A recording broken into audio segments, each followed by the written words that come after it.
Hello and welcome to the Yoga Corner. I'm Shelby Phoenix. I'm a yoga instructor, life coach, and founder of the Yoga Corner. I help you find unshakable self-trust and manifest a lifestyle as a yoga entrepreneur. In my podcast, Yoga Corner Chats, I have real conversations with women about their wellness and entrepreneurship journeys. So get cozy and listen in because the next chat is starting now.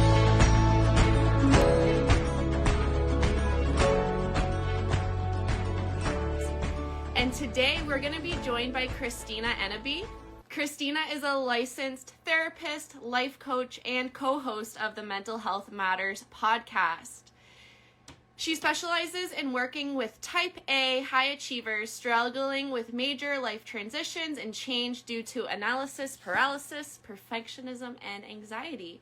So today we're going to be talking about anxiety, fear of failure, and perfectionism. And I know that that is something that affects my clients a lot. So I'm so excited to talk about this today. Hi, Christina. Hi. How are you? I'm great. How are you? I'm great. Thank you so much for joining me today. Of course, I'm excited. I was wondering if it's okay with you. I like to start these interviews by taking a couple of deep breaths together. Yes, please. Is that okay with you? Absolutely. That helps me with my anxiety. So yeah, I think that's a great idea. All right. And anyone who's listening now or later, I invite you to join us as well. All right, Christina, settle into your chair. Straighten up your spine and let your shoulders relax down your back. Begin to take a long, deep, slow inhale through your nose, filling up all the way down to your toes. And exhaling out. Another full, deep breath in. And release. One last breath together. Fill up. And empty. And if your eyes are closed, flutter them open. Love that. Thank you. I needed you're that. Welcome. So if I wanted to start by just asking you to introduce yourself and your business and what you do. Yeah. So I'm a licensed therapist and a coach, and I work primarily online with clients, and I specialize in anxiety, perfectionism, imposter syndrome, all that fun stuff that comes along with anxiety. So my clients are very type A. They like structure, they like organization, but a lot of the themes that fuel a type A personality often come with a lot of problematic behaviors, like what we're going to be talking about today. So yeah, that's a little bit of my background. And I'm in New Hampshire. I'm located on the seacoast, which I just moved here a few months ago, and I love it.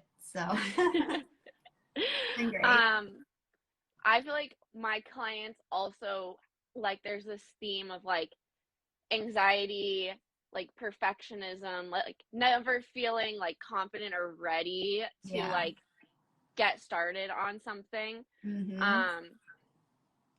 So like starting with anxiety and perfectionism and all those kind of behaviors that you talked about, how are these things connected? Oh my gosh, in so many ways. I mean, let's figure out, like, when we're talking about like perfectionism, for example, what is it that's fueling that drive to be perfect? What is it that is fueling the hyper focus around making sure that everything is exact and meeting these certain standards?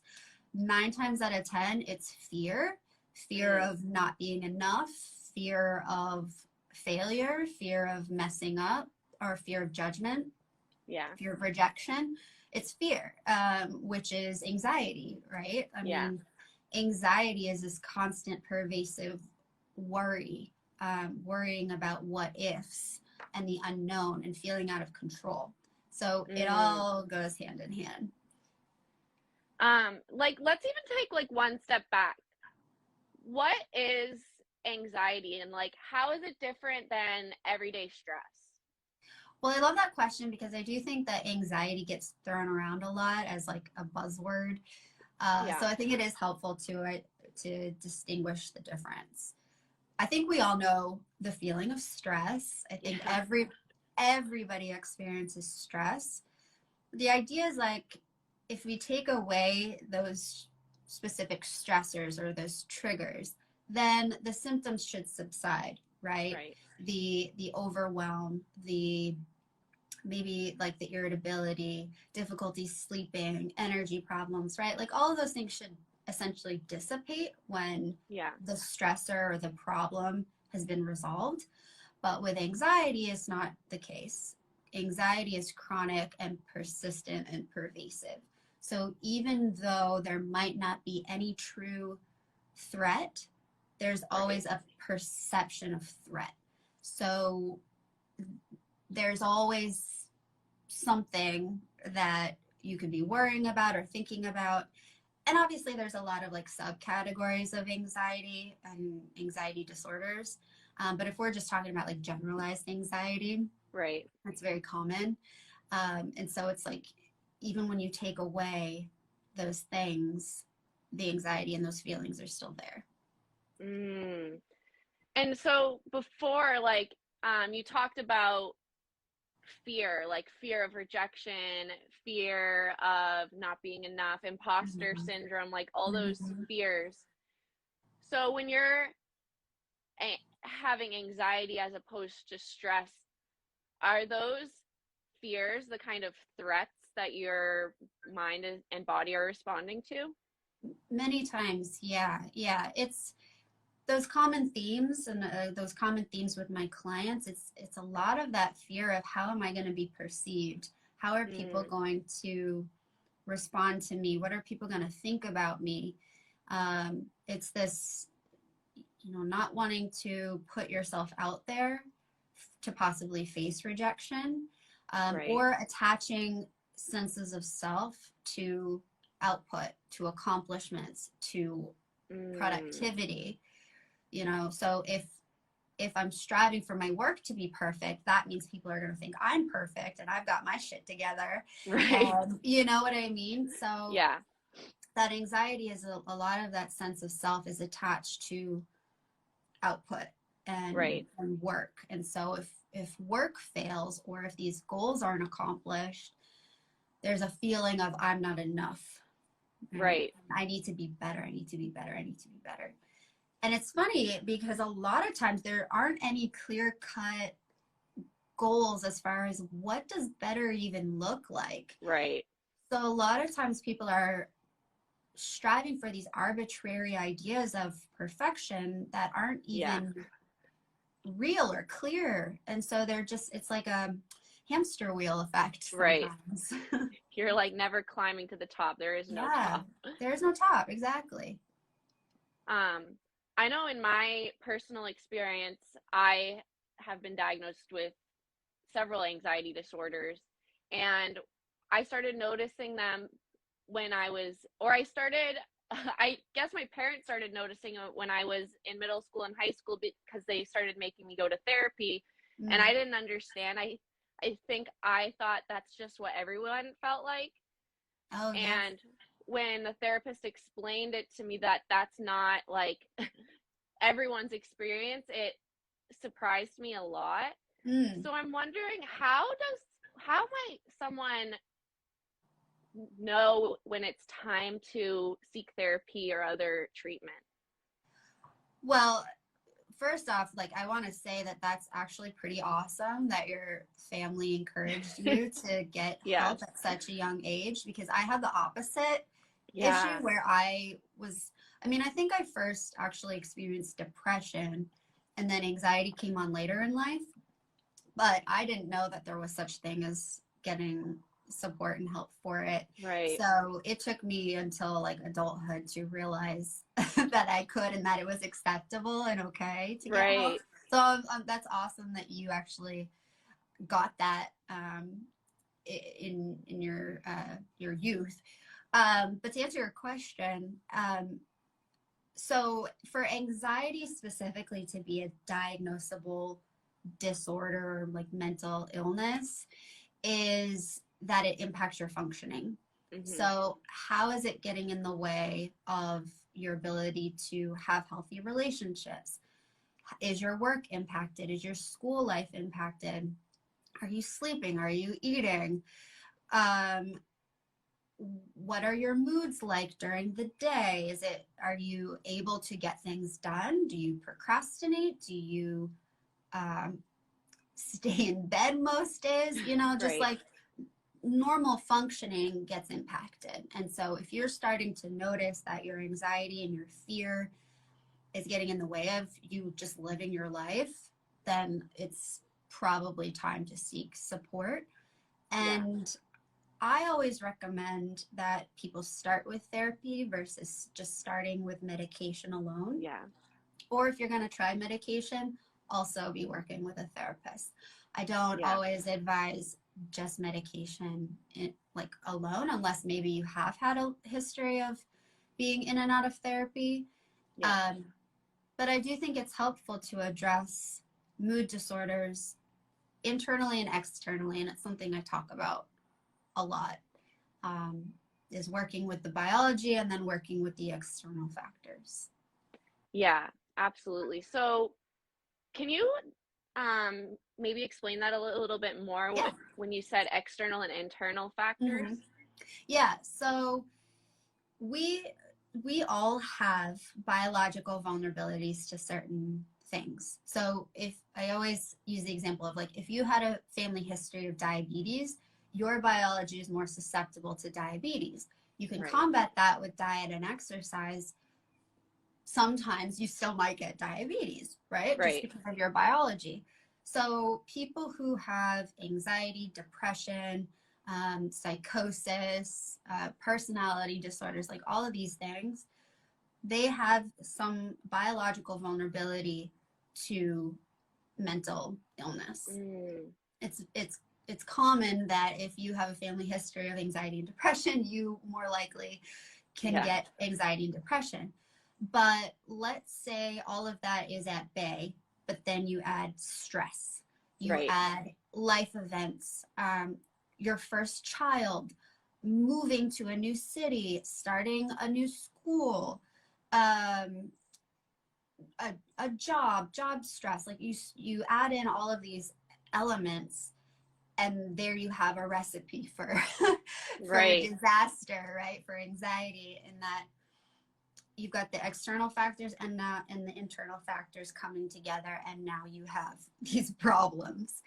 And Right. so I think it's so important for people to examine their health holistically, Yeah. um, because we are whole people. Right. So if we're talking about brain health, we're also talking about physical health, right? It's all Yes. connected.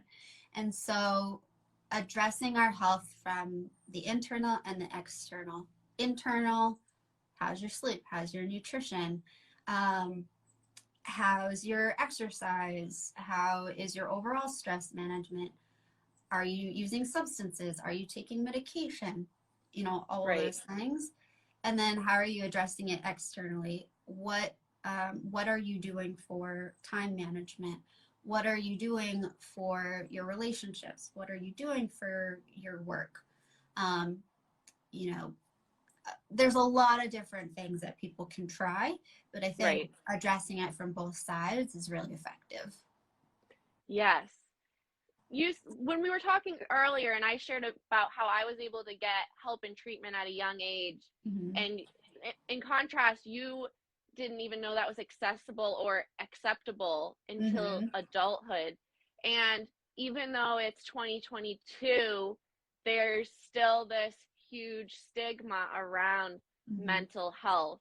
Yeah. Um, and I know I've experienced it like at the workplace, like Mm-hmm. um, having a time where I might have been in a mental health crisis, but not feeling like I was entitled to take a day off.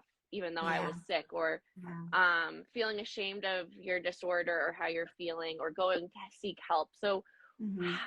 how why do you think it's so important to advocate for mental health, and try to how can we try to change that stigma? I think more people being open and vulnerable and sharing their experiences with mental health, even if you don't have a diagnosable mental illness, Right. right? I think even just talking about everyday stressors and how like everybody experiences hardships and mental health problems, I think Yeah. having ongoing conversations will help other people to feel that it is okay and it's safe to Yeah. share. But I can totally understand how people would be scared to be open about that, especially if maybe they have faced rejection in the past, or were told not to feel the way that they feel, or were Right. punished for feeling the way that they feel. Right. Um, like it's so frustrating when I do work with teenagers or kids who clearly have anxiety and depression, but their Yeah. parents are saying no, they're Yeah. just moody, or Right. they're just a teenager. This is, you know, they don't need medication. They don't need this, right? But they Right. want us to fix their kids' problems when like we're helping them find solutions, but met with a lot of resistance. And so Right. education, validation, support, you know, all of those things are really important. I do see a shift, and maybe social media has been a great way for people to speak more openly about mental health. I do Yeah. think it has become more acceptable, um, more sought out as Yeah. like something that's normal. And it also depends on like where you're located and your Right. community and culture too. Like there's so many Yeah. different factors involved. Um, I do find that like older generations are more resistant because they were brought up that you don't talk about these things. Whereas Right. now, like younger generations, like they're talking about mental health in school, which is amazing. Right. And there's so many different resources now available to people. So I think the conversation is getting better. I just think it is an ongoing dialogue for sure. Yes. I've noticed, well, on TikTok, right? There's so many and Yeah. people sharing about their stories, Mm-hmm. and like just their personal experiences and Mm-hmm. different symptoms they experience, and hearing those stories is so validating, Yeah. especially if you feel like you've been kind of struggling alone. And Yeah. speaking of social media, as a therapist, you're showing your face and like being very open on social media. Mm-hmm. And I know that's not always the case. Can you speak to that a little bit? Yeah, it is something that I'm still personally battling sometimes of how much do I share of myself? Where's that line of self disclosure? Because Right, as therapists in school, we're taught do not self disclose, do not talk about yourself, do not have social media. There's so many right, clear cut lines that you do not cross. And a lot of that is for ethical reasons, liability reasons. Like they're there for a reason, but I also think a lot of that mentality is very old school because we do have right, social media now, and people do seek out working with people because of their personality, because they feel a right, connection, because they vibe with their style, right? right, Which is awesome to know that you are choosing a therapist that you believe is the right fit for you. You're not just right, defaulting because that's just like what your insurance will cover kind of thing. right. So I definitely think it's what I share and how I choose to show up on social media always is coming from a genuine, authentic place, and that I want to provide value and support. Right. And I think by being vulnerable about my history and my Yeah. experience with therapy, anxiety, depression, medication, I think it helps. I think it helps people to understand that therapists go to therapy. Therapists Right. are just human beings that have Right. problems just like everybody else. And if we're walking the talk, walking the walk, talking the talk, Right.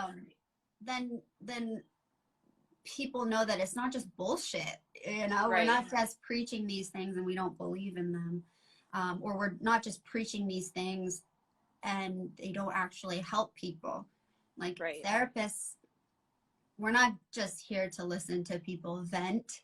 We're here Right. to provide evidence, like scientific evidence supported uh, treatment and Right. techniques and tools. So I think it's so important for clients or potential clients or just people public in the public to see that this stuff works if you work on it and if you Right. give it time and if you put these things into practice. But everybody's journey and everybody's experience is different.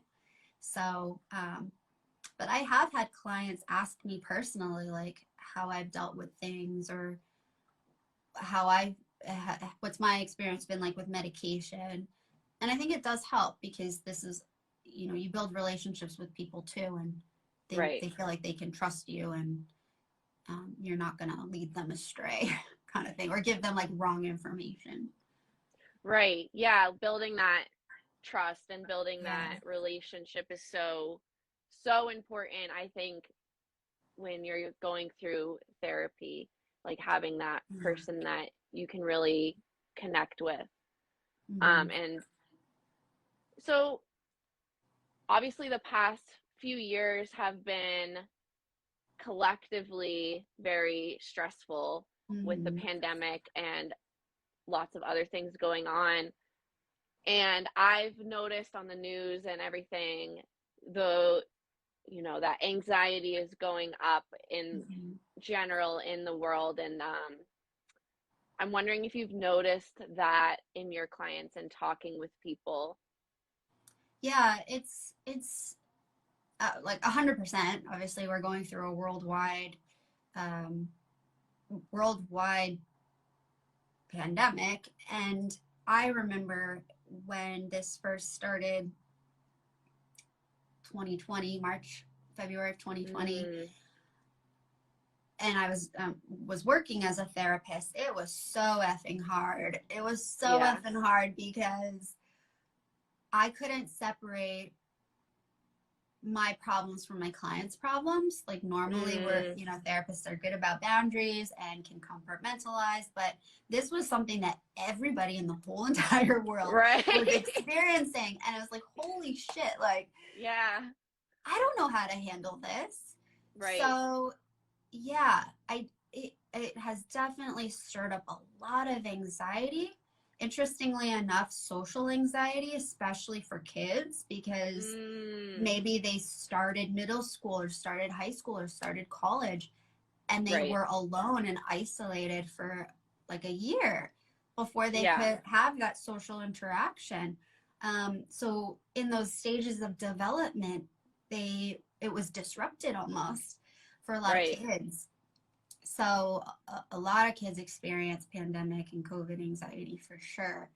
Um, and it's not just a perceived threat. It's a real threat. Right. COVID was a real threat. Right. So, yeah, I definitely saw a lot more of that. However,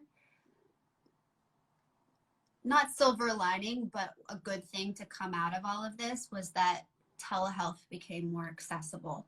We were able to Yes. cross state lines with clients. We were able to provide more support than we ever really had before. Yeah. And now telehealth is a normal practice that more people are doing. And like for me, it allows me to reach the entire state Right. versus just a small area. So it in that sense, mental health uh, mental health treatment and therapy, I believe, became more accessible and more reachable for people.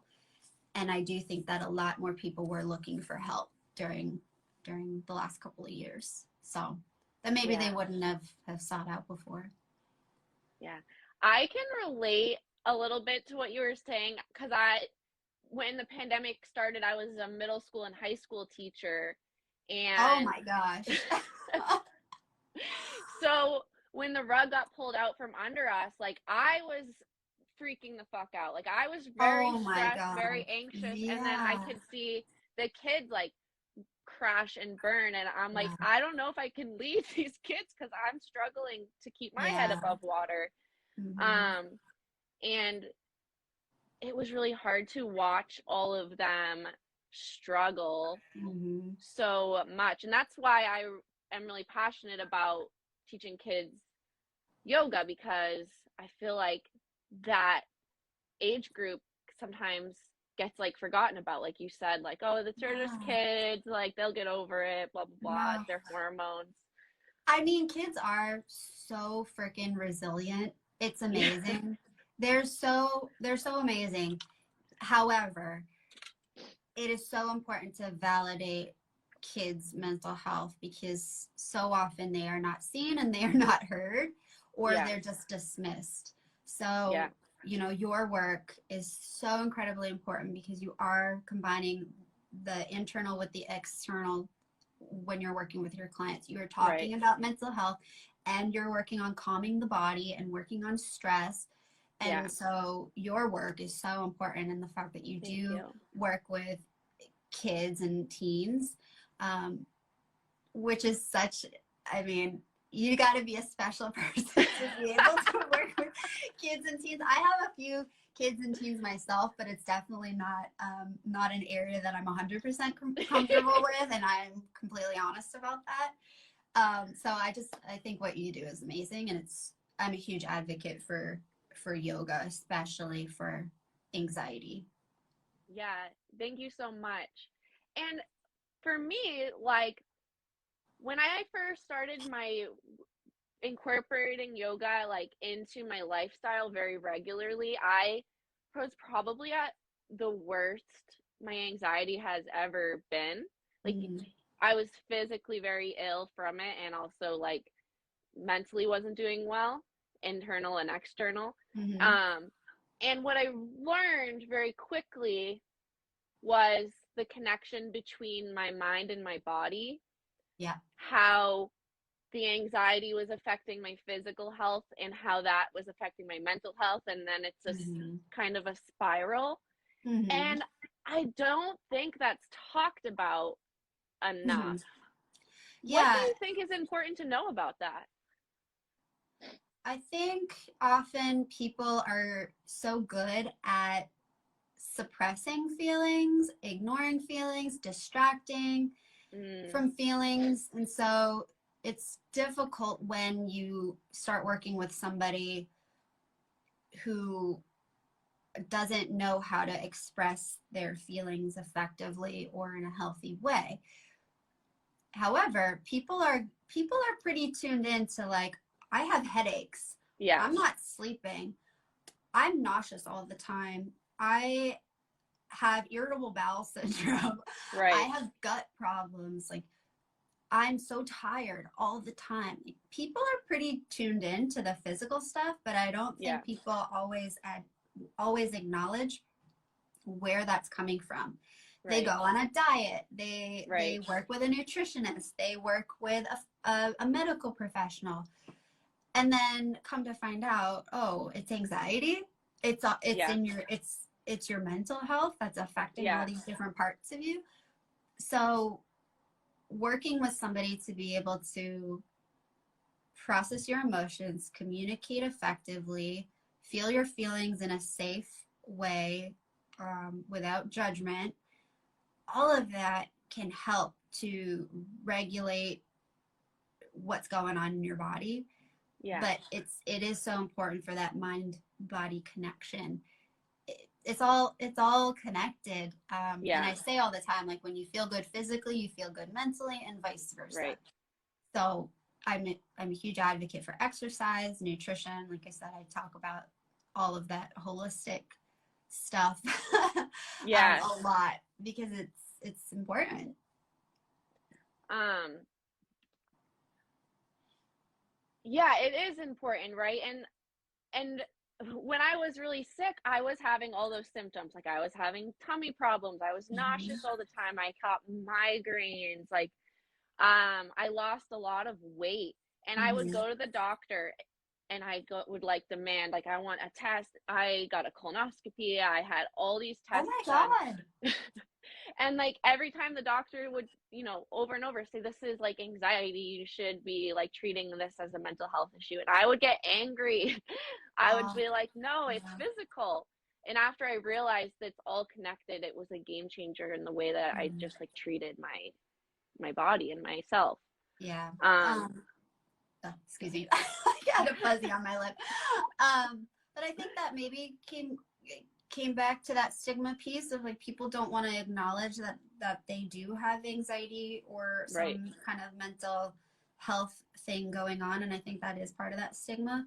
So that's awesome that your doctor even brought that up, because Yeah. I do think that is more now the conversation.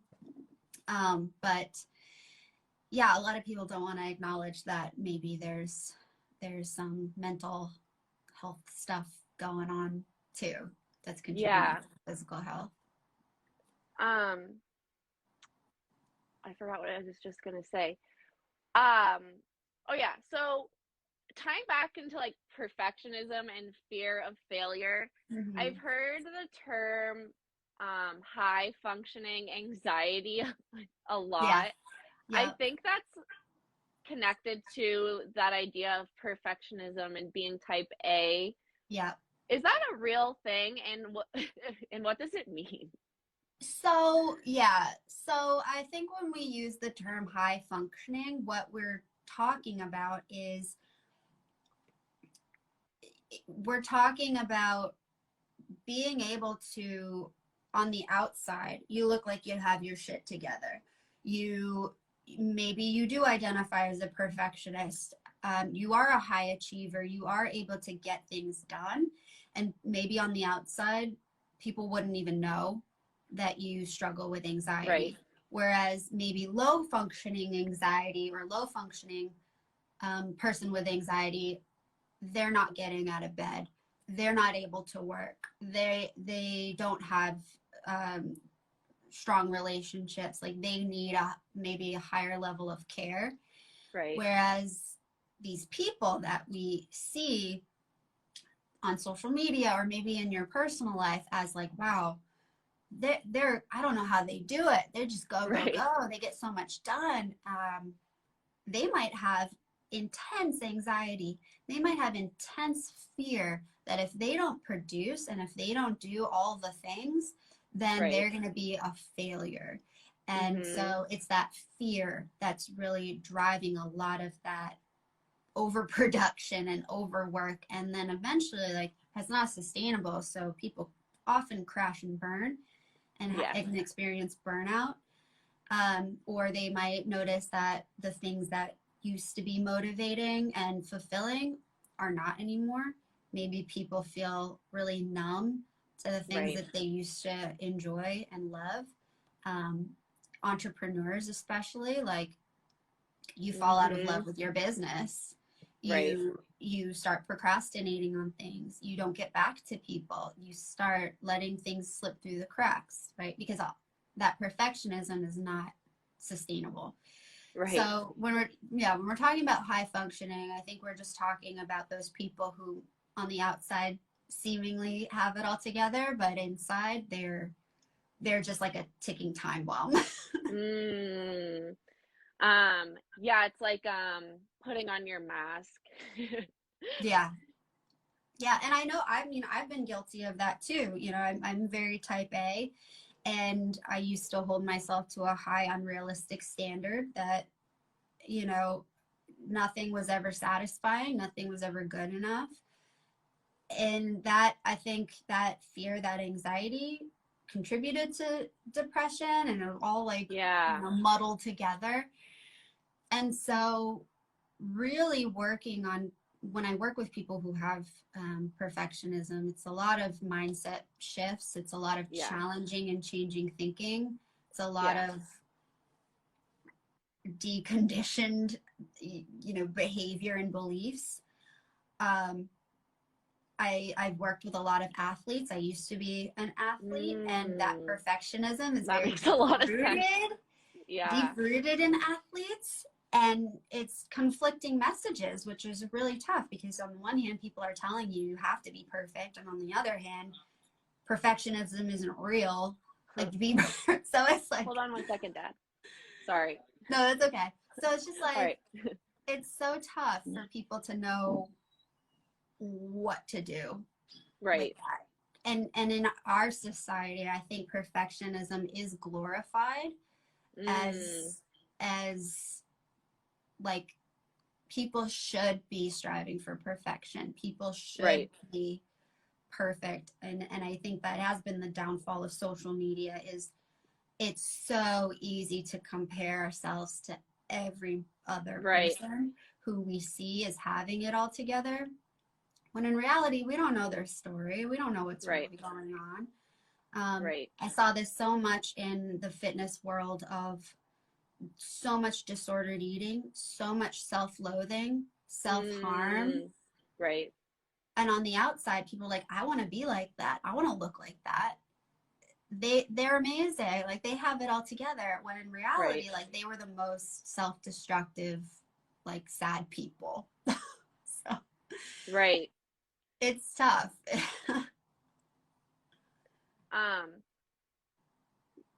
If you could give maybe one example of like a perfectionist thought or an anxious thought and a way to rewrite that. Yeah, so a lot of something that's more productive. Yeah. The type of therapy I do is cognitive behavior therapy, which is a lot of that. It's the challenging, the thinking, and the reframing. So coming up with either a positive, more positive way of looking at it, or a more realistic, accurate way of looking at it. So, like, a perfectionist thought might be, well, if I'm not going to be great at this thing, then I'm not even going to try. So it's like self-sabotage in a way of like, if I know I'm not going to do this well, I'm not going to do it at all. Right. And so what I would do with clients who might have that kind of thought or that kind of behavior is to, one, be aware of how that thought is affecting their behaviors ineffectively. So it's interesting that perfectionists actually tend to get a lot less done than non-perfectionists. Perfectionists are not actually as productive as they might think that they are because they get stuck on things, or they don't complete things, or they don't even try to do things. It's that all or nothing thinking. So what we want to do is try to challenge that thought. Yeah. Notice where it's actually not helping. And how do we come up with a more accurate thought? Like, perhaps a reframe could be, I know this isn't perfect and at the standard that I would like, and I'm going to do it anyway. I noticed that in my students. So when I was a teacher, I was an art teacher, and even kids as young as 6th grade, you could give them all the art materials in the world and examples and how-tos and, or just, whatever. And they're terrified that if they draw on the paper, it's not, I suck at art. So I'm not going to even try because I don't want other people to think I'm bad or it's going to be bad. It's not going to be Mona Lisa. So what's the point? Exactly. Yeah, exactly. And so recognizing that that's actually holding you back, it's preventing you from accomplishing things, which if that's your ultimate goal, to accomplish things, then you're actually just self-sabotaging because of this idea of perfectionism. So I often tell clients, the goal is to not be perfect at it. The goal is to make mistakes. The more mistakes that you make, the less of this need to be perfect you'll have. So like, if there's a project that you're working on and you think it sucks, do it anyway. Like, send it out into the world before you're ready and see what happens. More often than not, nobody's even going to notice the things that you're hyper focusing on. So Right. just do it anyway and see what happens. And action is so important when it comes to therapy. At least the work that I do with clients is like, Yeah. we're not just talking about things, we're also doing things. So Right. yeah, it's about challenging that thinking. Yeah, I love that. Make as many mistakes as possible. Like, Yeah, that's the goal. that's the point. Yeah, is that it's gonna be bad. Like, it's gonna Right. seem bad to you, and it's gonna seem cringy. Like, I do it all the time. If you follow me on Instagram and you see like my reels and stuff, like I've made grammatical spelling errors, like things haven't been synced up. I'll maybe get like 2 likes on something that I spent so much time on, and it's just like, whatever. Like, I'm still showing up and providing consistency, and that helps me more than anything. Right. You know, so I do it too. And also, I think 2 things. One, when you get to make a mistake and realize like you're not going to die, or like, you know, the whole world isn't going to hate you, or like all these terrible things aren't going to happen, I think it builds like a resilience almost. Like the next time it gets a little easier, or maybe a little less scary, or you have more of an idea of what to expect. And also, if you're striving for this perfection, right, and you're putting out what's perfect, you're not relatable. Like other people see the mistakes, or maybe they don't, but when you take yourself down a level, it's like, oh, I want to work with that person because they made a silly spelling error, or like that video was funny and like I can relate to them. Yeah, nobody's perfect, and to preach perfectionism is not realistic, and it is tough when you have those other voices from people that expect and demand things of you, like in the workplace, for example, or like in sports. So yeah, so it is a lot of going against what feels comfortable. Right. Perfectionism might feel comfortable, and it might feel like a safe space for a lot of people because they're anticipating that they will know what the outcomes are if they can control every step along the way. Right. And honestly, like, we're shattering that idea because we have zero control over outcomes. Right. And I say this all the time, even if we do all the right things, shit could still hit the fan. Right. Like, let's use COVID as a perfect example. That's what I was exactly going to say. Yeah. Oh my God. So building resiliency, when you know that you can come on the other side, right, surviving, being okay, like all of those worst case scenarios didn't actually happen, you do become more resilient and confident. To wrap up this interview, I wanted you to just share where people can find you and what you're offering right now. And also maybe just speak a little bit about your podcast. Oh yeah, I always forget about it. It's terrible. Terrible marketing. Yes, so you can connect with me on Instagram at Christina Counsels.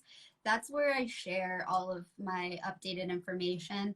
I'm working on a program around fear of failure, geared toward entrepreneurs. So if you're interested in that topic, definitely want to connect with me on Instagram because that's where I'll be sharing when that's going to be launching and available to people.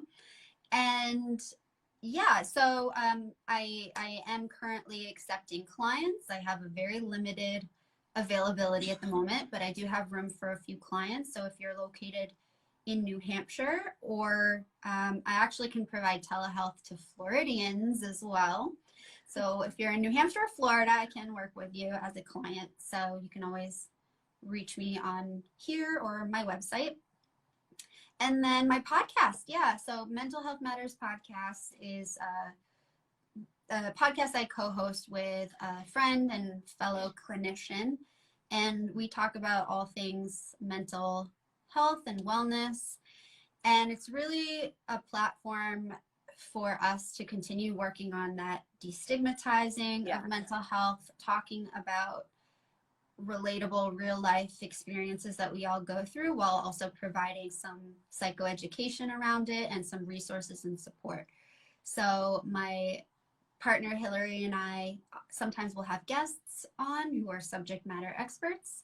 And so, yeah, we have a Instagram, Hillary and Christina, for that as well. So you can connect with us there too.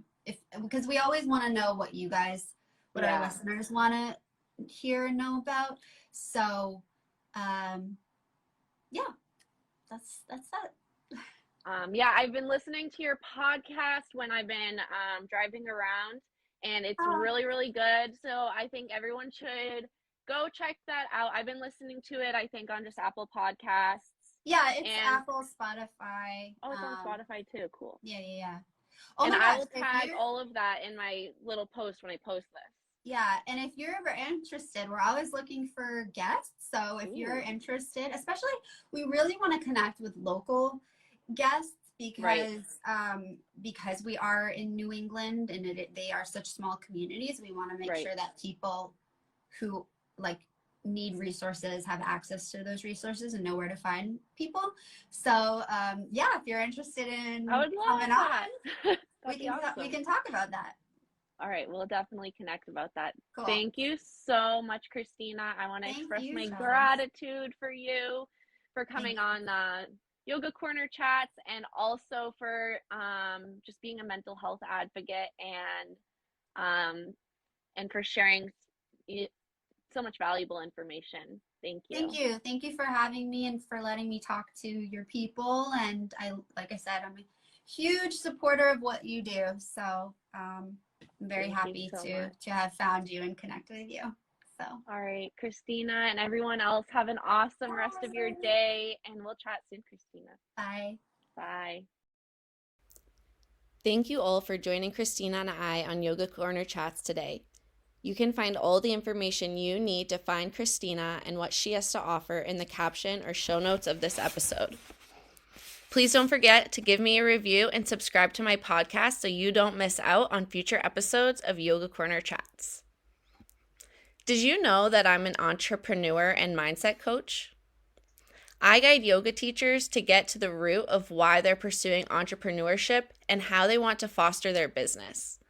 I ask my clients questions that intuitively help them understand who their ideal client is, brand messaging, authentic marketing strategies, the energetics of pricing, boundary setting, and much more. When you commit to 6 months of us working together, I guarantee that you will leave my coaching program feeling empowered and ready to take on the next high and low of business. It is my intention that you are inspired to embody your identity as an entrepreneur. If you are ready to listen to your intuition and take the leap into yoga entrepreneurship, there are 3 spots available to work together in this one-on-one container. I am currently accepting clients into my 6-month one-on-one entrepreneurship mindset coaching program for yoga teachers. If this is something you are interested in, send me an email or Instagram message and we'll set up a clarity call. The Yoga Corner Chat replays can be found most places you listen to podcasts. Please don't forget to give me a review and subscribe to my podcast so you don't miss out on future Yoga Corner Chats. Have an amazing day. Chat soon.